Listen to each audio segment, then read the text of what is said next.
All right, here we go. Welcome to Destination the Show, episode 7.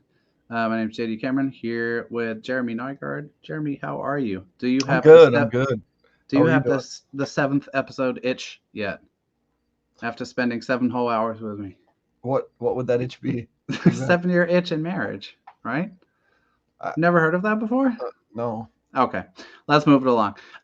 Thank you guys for listening and coming back to us. If you've listened before, if you're new, welcome today. Super excited for the conversation we're going to have. We are going to dig into Arizona Fall League rosters. Man, they're finally here.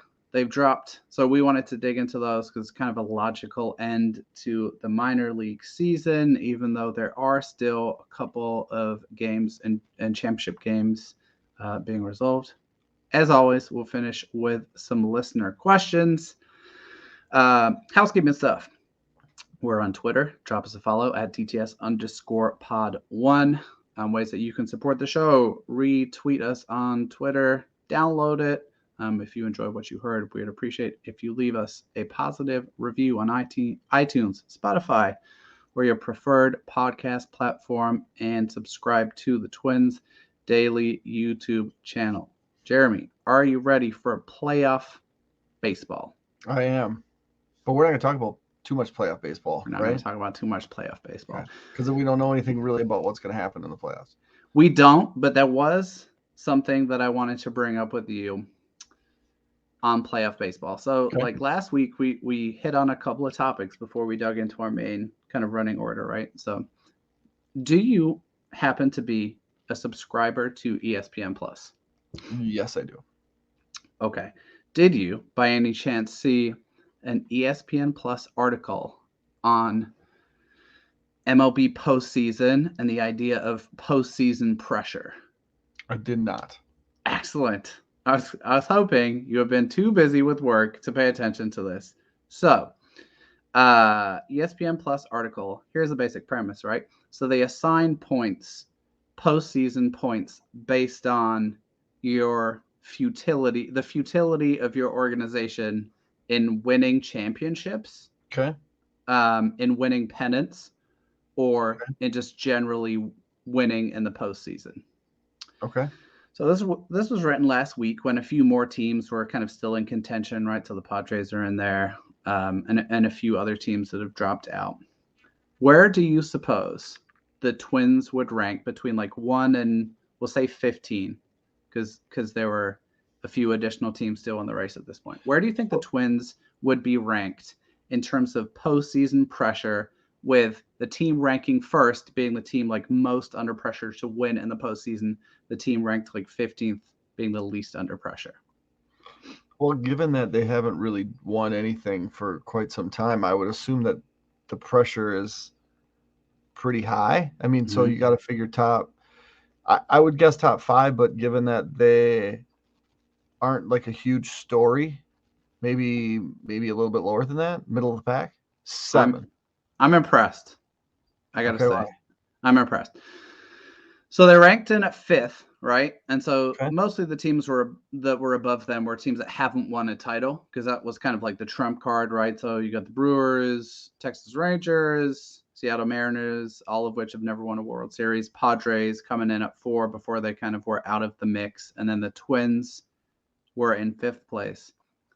But why I wanted to bring this up was because I wanted to read you this blurb from the article. See if you spot anything amiss. All right, Minnesota Twins. Blah blah blah. Gonna discount the crown. One of the Washington Senators. Blah blah blah blah blah. Their last title was way back in the Reagan administration, so only Minnesotans of a certain age actually remember it. Last title, 1987. Did this one not exist?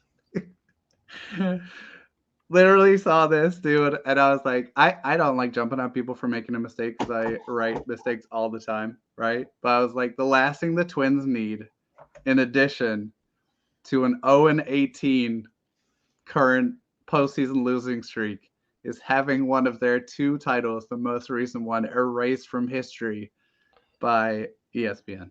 Thanks, guys. Well, ESPN used to be really good.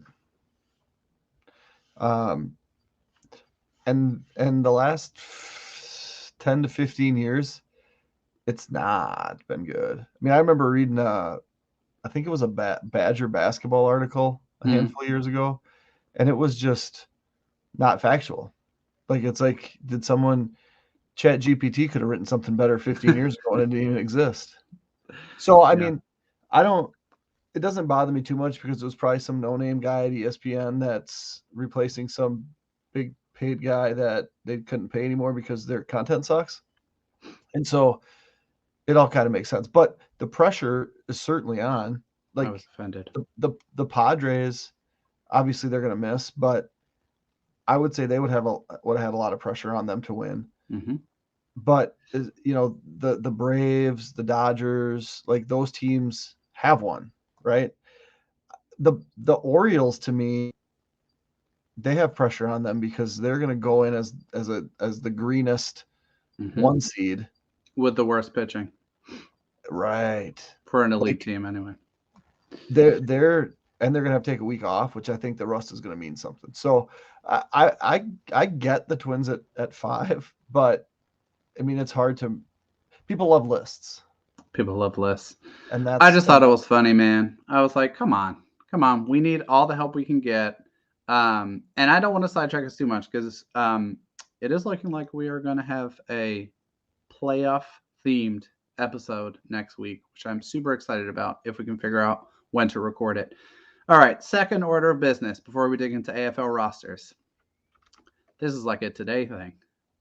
A video has gone up on the Twitter that has caused a stir among Minnesota Twins Twitter from someone. The handle is "and that's BB and that's baseball," and the title of the video is "The Big Problem with the MLB Playoffs," which that's fine. That's a good title. The thumbnail is what has absolutely sent me. It is a picture of the Minnesota Twins celebrating on the field, and then a huge, ginormous header right above them celebrating that just says "frauds." So, big feeling. There he is. Yeah, this is something I definitely want to interject on because I have watched And That's Baseball's content over the last, I'd say, 6 months.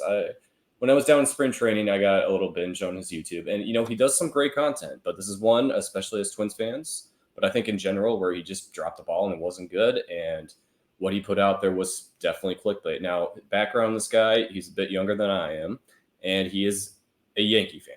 So, you know how many times the Yankees have missed out on the playoffs, including this year since 1995? I don't even have a good guess. Wow. You can count on one hand. 5 times. So to jump the gun in the second year of a new playoff format, which is kind of still in its infancy, and then to go out and say a team that's going to probably win anywhere to 86 to 88 games at most now, making the playoffs, over a team that's going to win maybe 2 more games and not making the playoffs. I think that's just, you're jumping the gun. I didn't, get to the full solution part. I didn't agree with it. And to say that this is rigged only year or 2 in, when you're in an era where baseball's finally catching up to the other leagues in terms of just letting more teams into the playoffs and seeing what can come out of it. It just wasn't, no. I mean, it just sounded, the East Coast elitism was definitely there in tone. And boo-hoo, your Yankees missed out on the playoffs for the, 4th, 5th time since you've been alive. But hey, you got to remember too that the Cowboys got beat last week. And basketball hasn't been great lately. Hey, they got a good recruit out of Wisconsin the other week. That's true, but the world's set. The smallest violin is playing for them right now. So I didn't watch it. I won't watch it.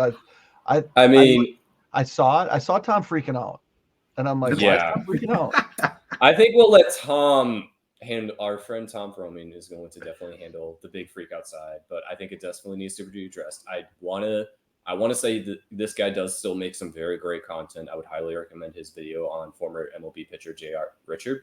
That's a great one, but this is just one where he dropped the ball, and not only are Twins fans going to be upset about it, but it's just dropping the ball with Central Division fans, both American League and National League, and, you know, the smaller markets compared to the big markets. And it was an East Coast elitism thing, plain and simple. So there's my 2 cents. I'm going to hand the show back over to you guys. You really calmed down, though, Theo. From 15 I minutes did. ago, you've calmed down. I thought through my answers. All right. Yankees talk, it's fine. We hate them. Theo has spoken. You've made Theo jump onto the show in protest. This guy is absolutely fighting for his life on Twitter right now also. So certainly caused a reaction. Theo, we need to get Theo on more, man. He has like a great voice for podcasts. Instead of us two losers being here all the time. My wife is giving the thumbs up across the room. She likes to hear Theo's voice as well. There you go. Ultimate seal of approval. Okay, lastly, I want to finish with something positive before we dig into AFL. I'd like to highlight people's awesome baseball content. And in this case, there is some awesome Twins content that we should bring up and mention and bring to folks' attention. It is by, and apologies if I mispronounce names, a guy named Chris Hannell. His Twitter handle is @GoTwinkiesGo. And he's produced really an incredible piece of work. It is a YouTube video. It's about 2 hours long, which is amazing. And it is titled, The Minnesota Twins and the Cruelest Streak in Sports.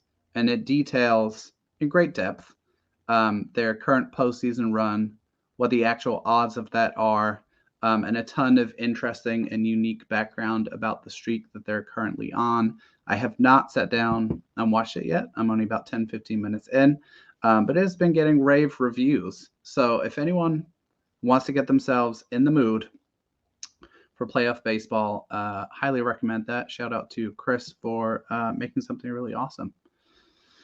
Okay. Is it depressing? I mean, is it more depressing than the actual streak? I don't think so.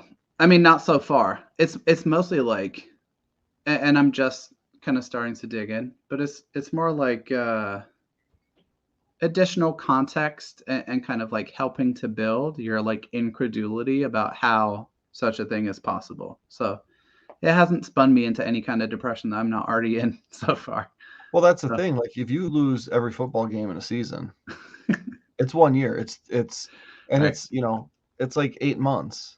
But if you lose every game, every playoff game over the course of 20 years? Well, that's crazy.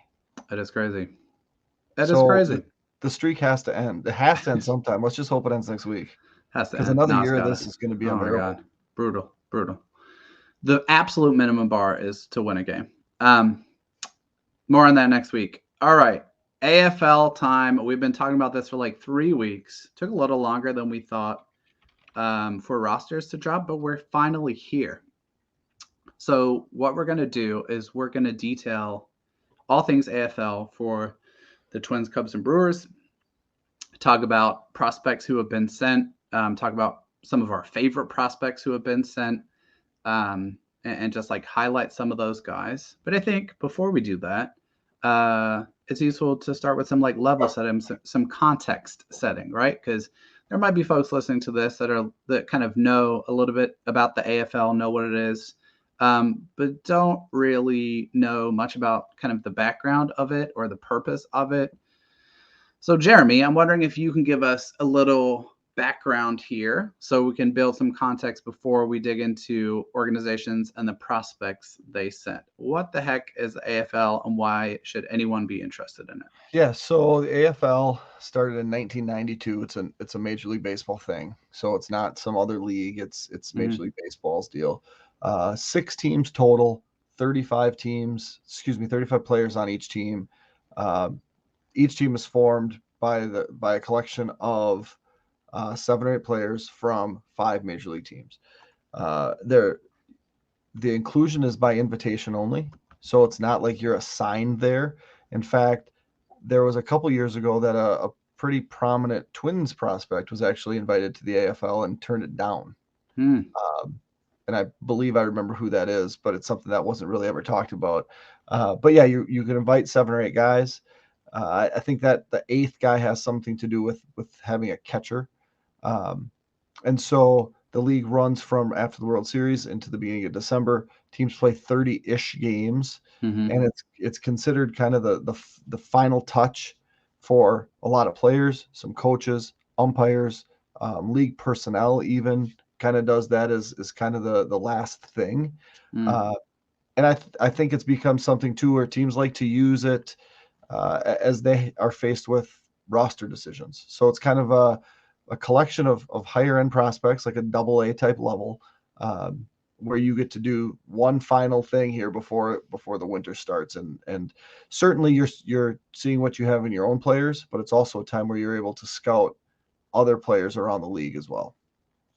Perfect. Absolutely perfect. Okay, sweet. So now that we've kind of got some context, we're going to dig into each organization and kind of who they're sending, right? So here's how we're going to do this. We're going to go through org by org, and we're going to kind of introduce the name of that team, which other organizations send prospects to that team.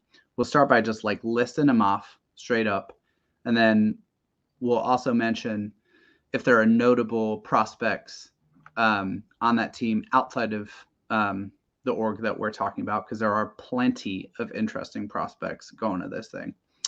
And then we're each going to pick like 1 or 2 guys per org to highlight that are guys we think are worth tracking through the AFL for one reason or another. Doesn't necessarily have to be the highest rated or highest ranked prospect. Might be a guy that really needs some extra playing time because of injury, or someone who's kind of, last chance saloon as a prospect. There's no real criteria for who we're going to pick. So we'll start with the Twins first. Twins players go to the Glendale Desert Dogs. Also sending prospects to that team are the Red Sox, White Sox, Dodgers, and Mets. So Twins sent pitchers Malik Barrington, Jordan Carr, Ben Etheridge, AJ Labus, and Zach Veen. Catcher Andrew Cassetti. Infielder Aaron Sabato, and then outfielder Kalai Rosario, recently named Midwest League MVP. Jeremy, other notable prospects on this team, anyone you think's worth highlighting? Yeah, so Colson Montgomery, we actually talked about him, was it last week or 2 weeks ago, as one of the potential American League Rookie of the Years next year. Yep. Shortstop for the White Sox. I think he's probably the best prospect in the Arizona Fall League. Sure. So that's pretty cool. I mean, if you're following Glendale, you'll be able to see that. Kevin Parada, who was, I think we're both pretty high on him coming out of college, dropped a little bit to the Mets. So this is his first full season, and now he's going straight there. I think that's a very intriguing name. And then Ronan Kopp is I think he's a 20, maybe 21-year-old left-handed pitcher for the Dodgers. And you know how the Dodgers just kind of churn people out.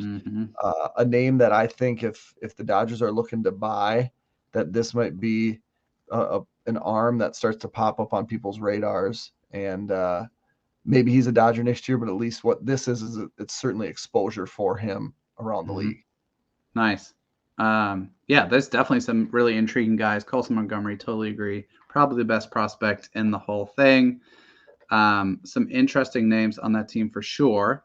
Out of the guys the Twins sent, who is a guy that you've picked out as someone to track, watch, or someone who intrigues you? Yeah, so I think, as far as exciting names go, I didn't go there. I went with Aaron Sabato, who first round pick, 27th overall in 2020. I don't think the needle ever really tilted towards exciting for many prospect watchers, right? He was a power bat, but not super athletic. Rule 5 eligible this winter. He ain't getting drafted, but I think he's fallen so far off top 30s that there has to be an opportunity for him to do more, right? So what he hit 221 in AA Wichita this year, which was actually up over his 179 the previous year. Drafted for a power bat. He's at 53 career home runs, but really hasn't been the guy that I think the Twins hoped he would be. He's been a disappointment. I think that's fair to say. And for me, it's kind of his last chance to regain a shred of prospect status. I mean, you have your prospect guys, you have your organizational filler, and right now he's a big bonus guy who isn't really a prospect. But if he had a good winter, I think that could maybe propel him back to the point where he's not necessarily in the conversation, but someone that we won't just entirely forget about. This is kind of his last shot, and I think that's why the Twins sent him there. It's like, see what you can do. Otherwise, we're gonna have to have other plans. Not that he's really in the plans, but Right. certainly a disappointment, and this is his last chance. Yep, I feel you. That's a great pick, man. I do have like a little bit of a problem, not with anything that you said, but with like people tend to try and like own the Twins for this pick, and just like any pick in the draft is already hard, but 2020 you almost get like a pass from me because 5 rounds, almost got 0 scouting, picking at the end of the first round. I just can't get too overexcited or overcritical about that, you know? Sure, but they also made good picks in that draft. This is true. And we're They only actually, got 5. I'm gonna mention one in just a second, actually. Not the guy that I picked though.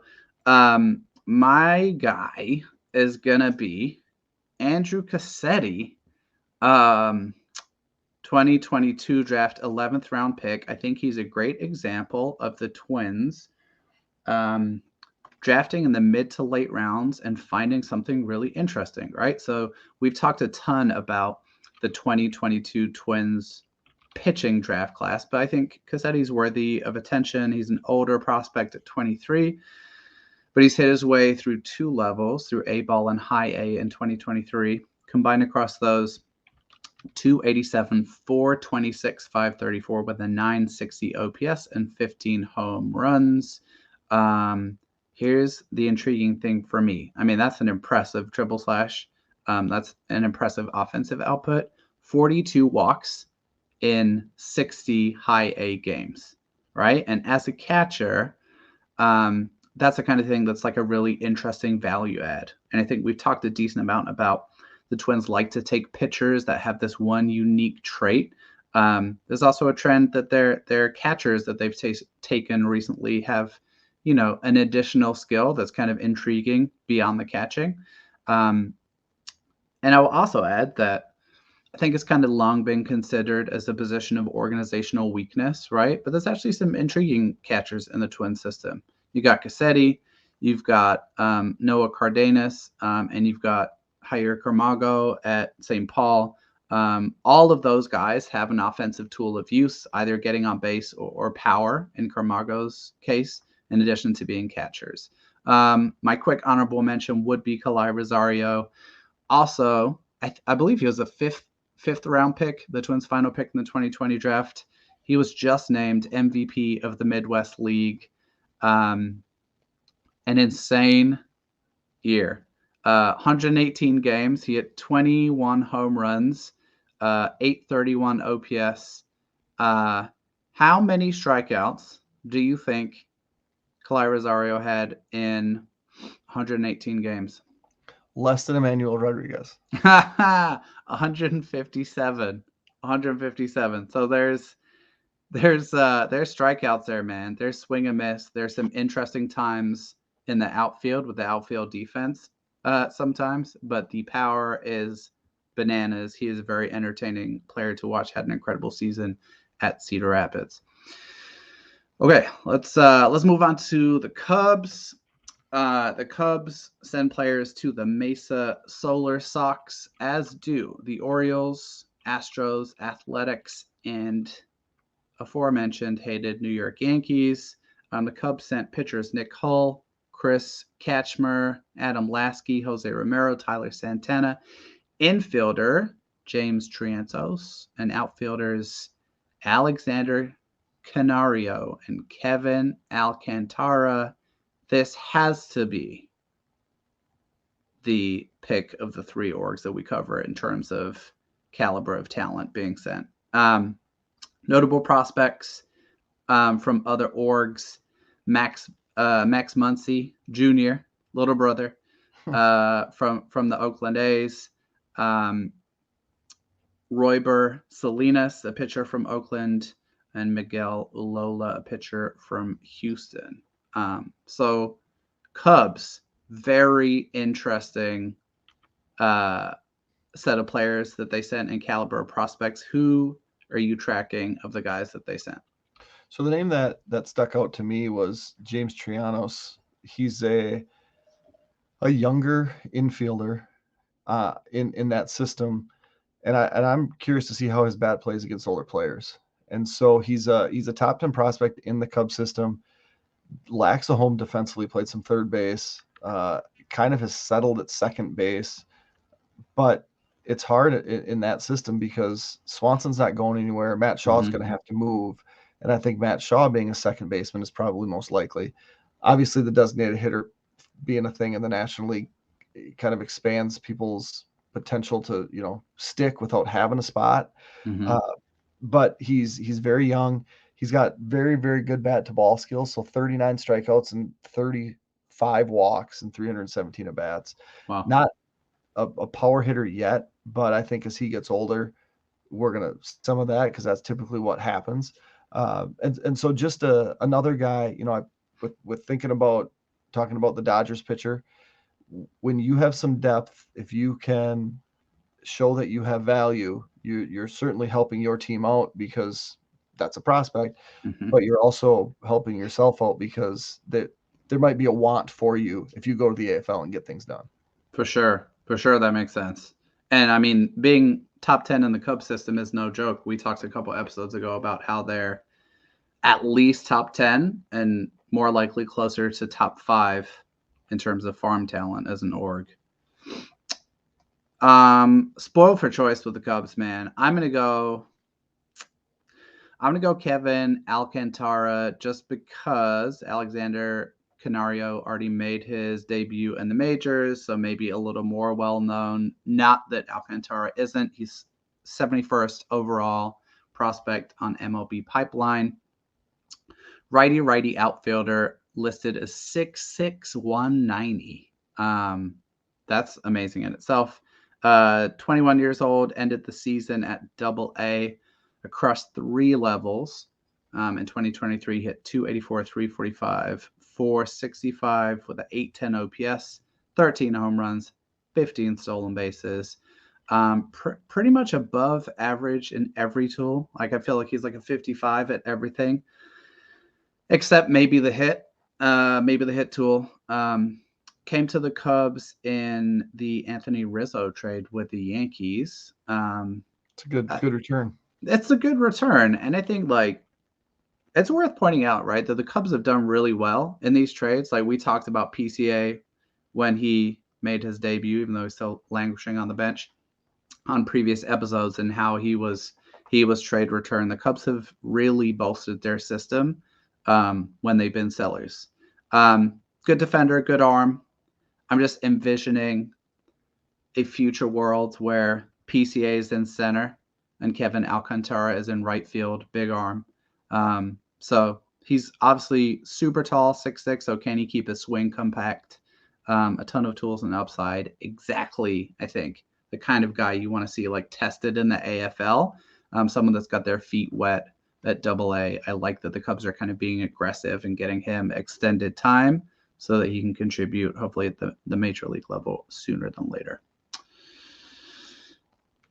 Okay, last but not least, we got the Brewers. They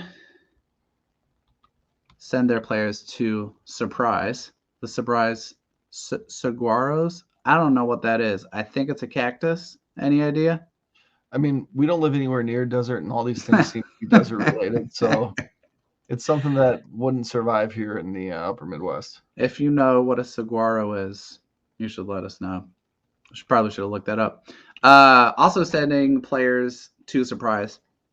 The Reds, Royals, Rangers, and Blue Jays. Brewers crew, pitchers, Joseph Hernandez, Justin King, Adam Seminaris, and Shane Smith. Infielders, Eric Brown Jr. and Wes Clark. Outfielder, Hendry Mendez. Jeremy, anyone else of note from other organizations heading to Surprise? Ricky Tiedemann, left-handed pitcher for the Blue Jays. Hell yeah. I think we might have mentioned him on the AL Rookies of We the may Year. have. He's one of the top handful of pitchers that's going to make his debut in the majors next year. And then Gavin Cross, who Ooh. is well known around these parts, because I think the last year at this time we were talking about him, potentially going where the Twins were drafted before Brooks Lee was picked, and then just well known because he played at Virginia Tech with Schobel, and I think there was another guy that got drafted off that team too. And so it's cool when these guys they get drafted and then they're making their AFL debut 14 months later. And Gavin Cross is that sort of guy. And I think extra interest for us because it's a Royal and we spend a lot of time, unfortunately, watching the Royals play baseball. The Royals, because they're terrible and the Twins beat them. The Royals who still notably do not have a top 100 prospect on any major list, even though I can't. I won't ever be able to get over that. But I mean, we've looked at who they've drafted, and it makes sense. They've Gavin Cross was a good pick, but they've drafted some guys where it's like, really? Yeah. And so I felt a little bit that way about their first round pick this year. Just picking 8th, and the high school catcher demographic is an interesting choice. Because nobody thought he was going 8th. Okay, producer Theo says saguaros are a tree-type cactus located in the deserts of Arizona, Mexico, and California. Its blossom is the official state flower of Arizona. Wow. That makes sense. The more you know. Great. Thanks, Theo. All right, Jeremy, who are you interested in the Brewers contingent? Anyone in particular catch your eye? Yeah, the name that stuck out immediately was Eric Brown Jr. First round pick last year out of, I think, Coastal Carolina. He was mostly at high A for Wisconsin, did move up to double A for the last week of the season, got a handful of at-bats, and went hitless. He hit as a pro, I think, 258.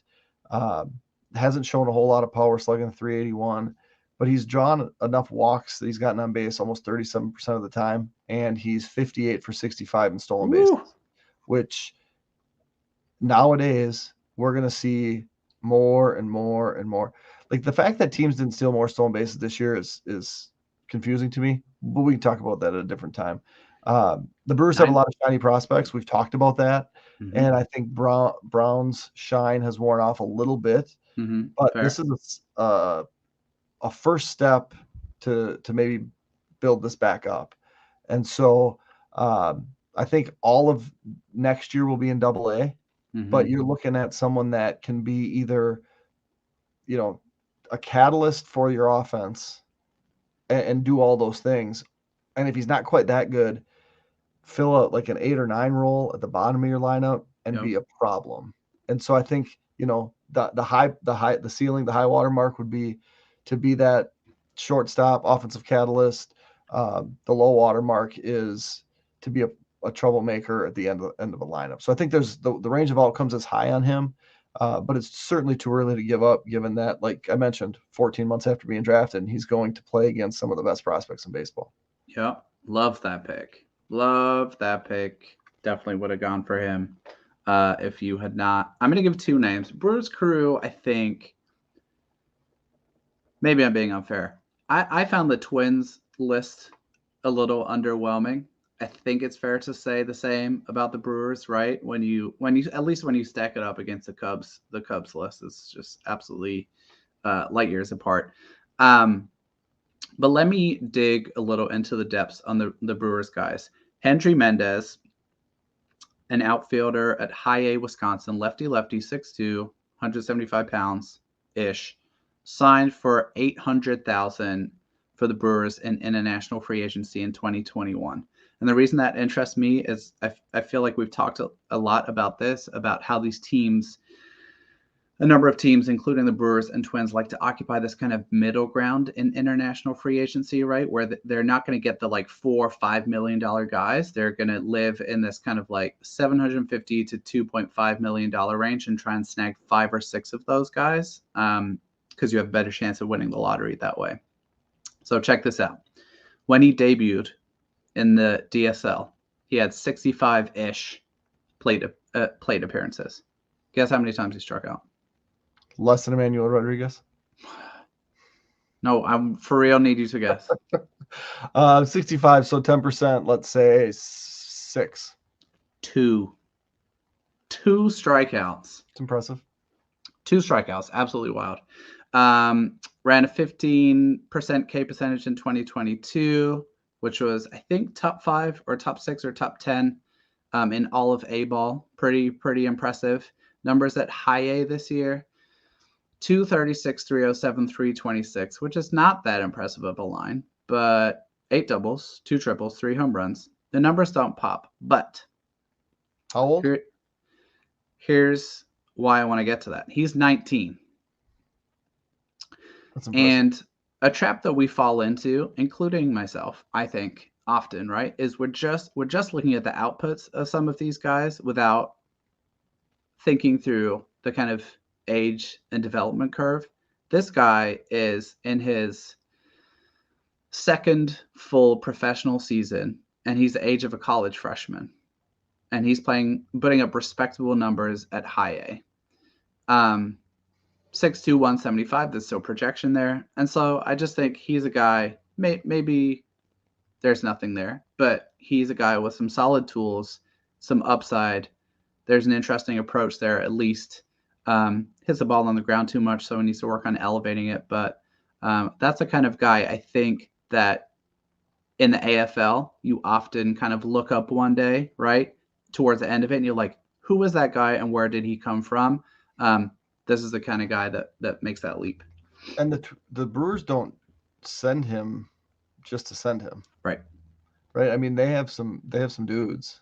They have some dudes. So to make an aggressive push is telling all of baseball something about how the Brewers view him.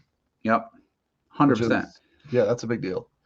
I'm going to give an honorable mention to Justin King, left-handed pitcher. He's outside the Brewers' top 30, which is nothing to be ashamed of because they are definitely a top 5 farm. 6'1", 215, 30.2 innings in relief at high A, 2.93 ERA, 2.05 batting average against, 54 Ks in 30.2 innings.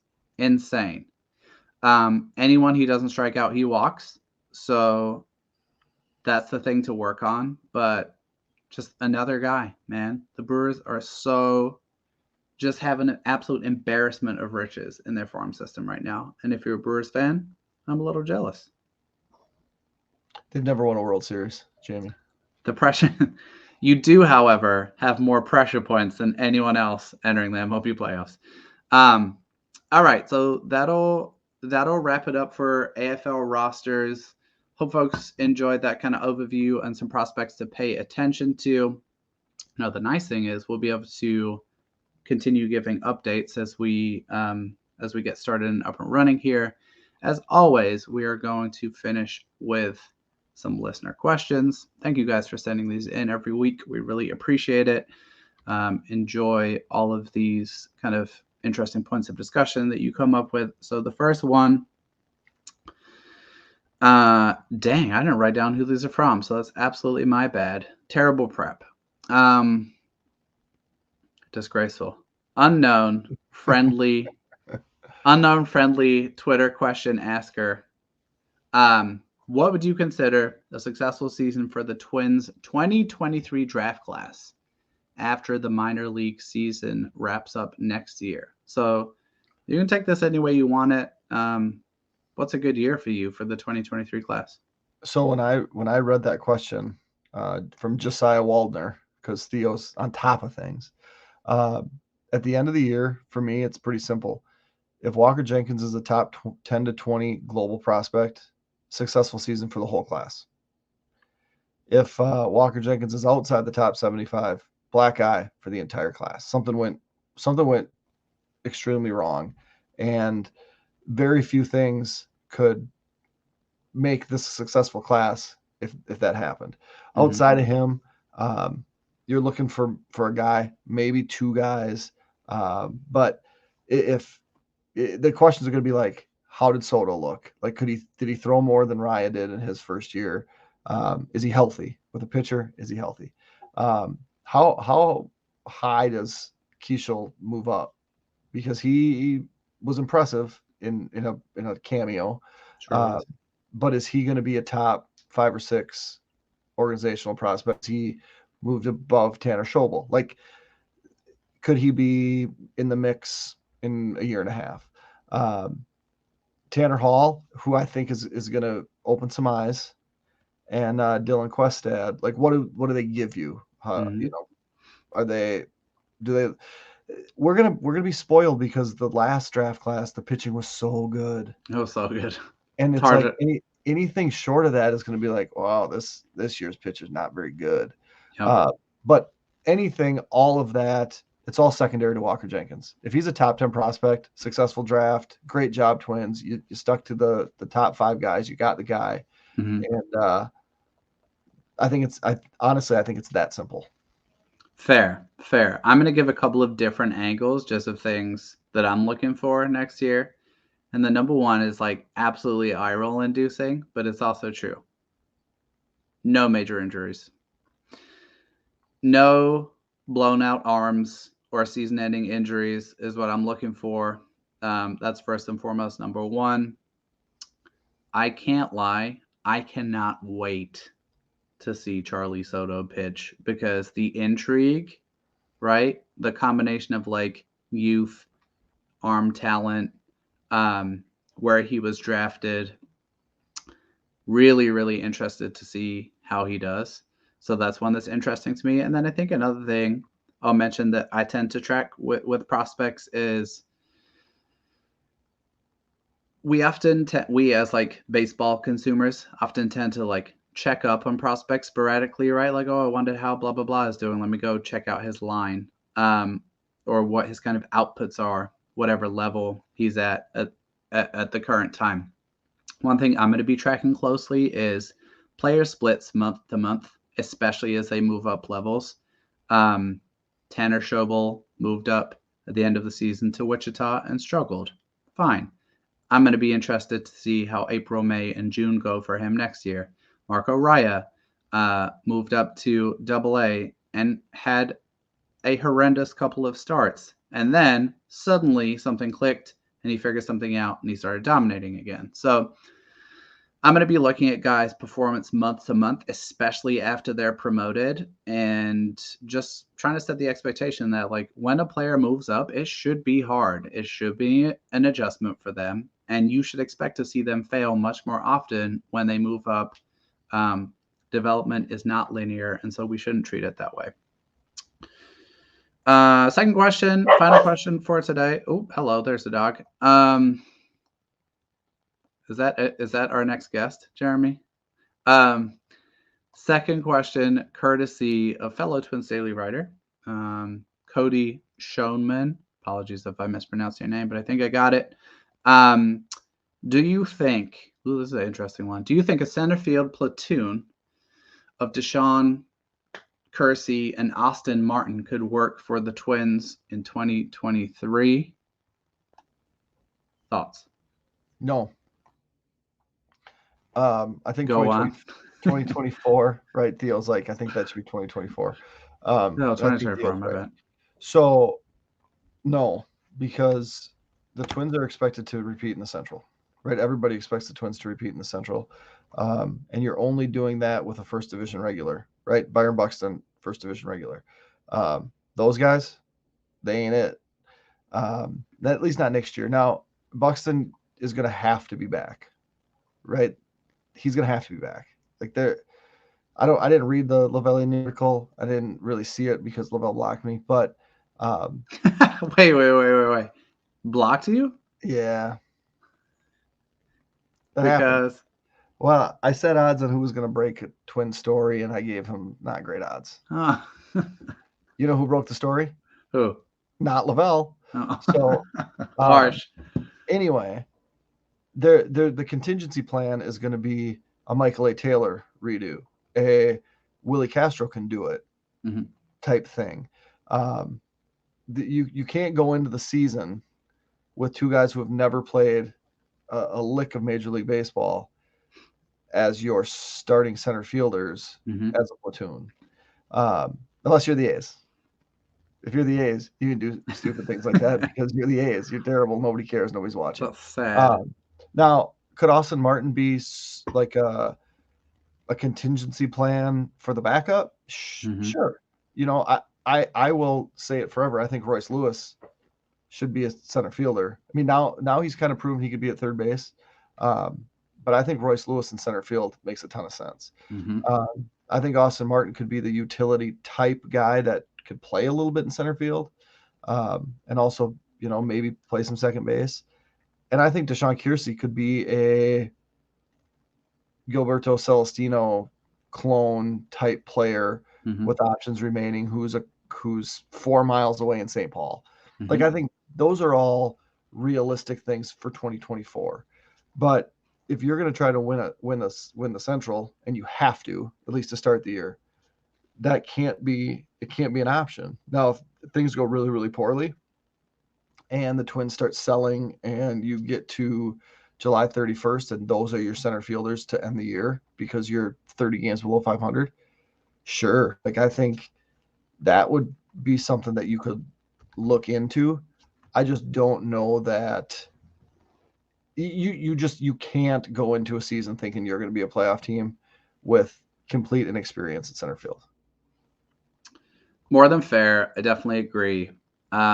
You spoke about Sabato previously and said like a prospect whose shine is kind of worn off, right? I think Austin Martin's the opposite. I think he's a guy who's regained some prospect shine from how he's looked since he came back from injury.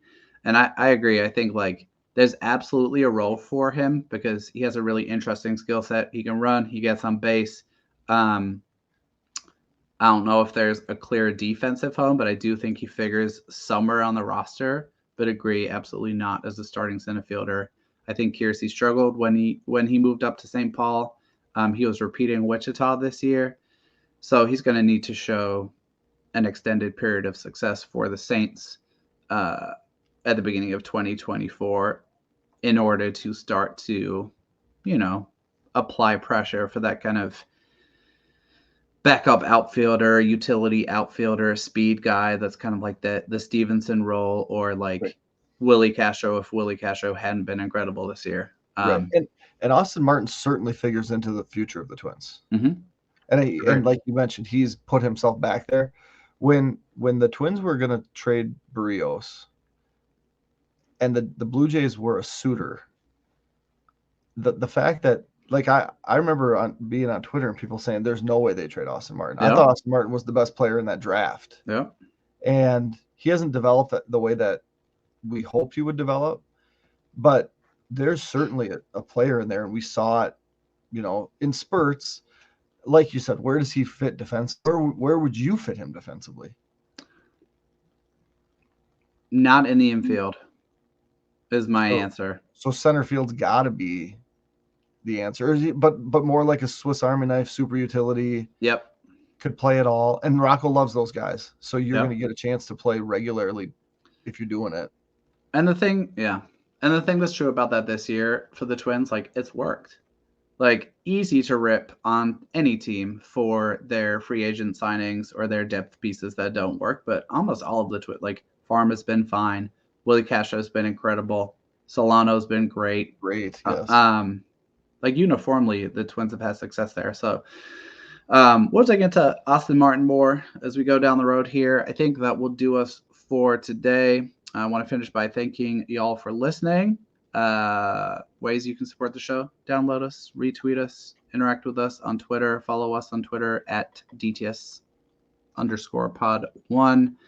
Jeremy, last question for you, man, before we call it a day. Are you going to be taking in any playoff baseball this week? All depends on the game times. Have some obligations back home that will require me to probably miss a significant amount of afternoon baseball. Disgraceful. But if the Twins can have to play a really early game, like the 11 a.m. game, I will be wherever John Bonus tells me I should be at 8:30 a.m. I have to Yes. get into rush hour traffic and get on down there. But that's my hope, is that they're going to play either a Tuesday or a Wednesday morning game. And I know I'm probably in the minority there, but that's my hope. Otherwise, hopefully the division series works a little bit better. There with you go. There's the optimism shining through. How about you? Yeah. Do I look optimistic? I will be definitely at games 1 and 2 at Target Field next week. Whoever, don't care who we play. If you are around, just a plug for the Twins Daily Social Club events happening before each game. I think 2.5 hours prior to each game at the Poorhouse, regardless of the start times, they're going to be happening. So if people want to hang out, talk prospects, talk draft, talk Twins, I will be at least games 1 and 2. Hopefully, bring Theo in. I will also be. I will be at all 3. I think if it goes there you to that. go.